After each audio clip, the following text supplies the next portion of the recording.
Hello, my name is Tim Edwards and welcome to the Tim G. Edwards Music YouTube channel.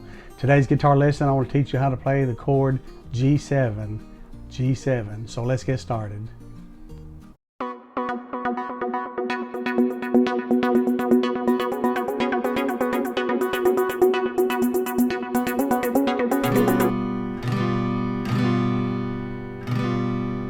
So that's the sound of G7.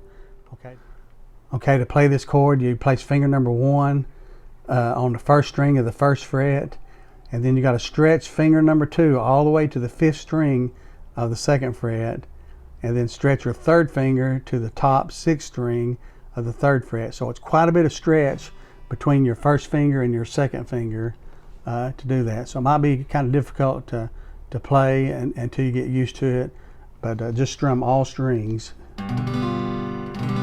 You have to be sure and get on your fingertips in order to make sure you can ring all the strings. Okay, and this is really used as a transitional chord from going from G to C. So like if you played, for example, G major chord,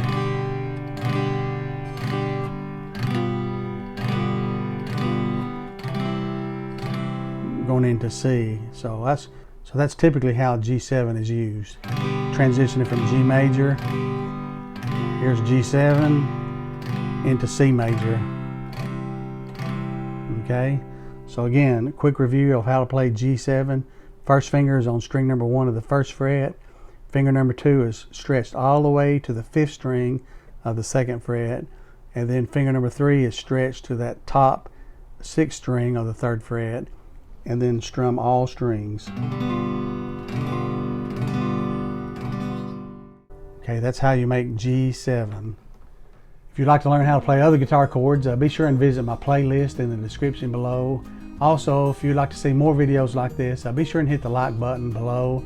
If you're not a current subscriber, also subscribe to my channel. It's free. There's no obligation. It just simply bookmarks my channel on your subscription so I can easily be found. Also, you'll be notified when new videos have been uploaded. So have a great day. God bless you.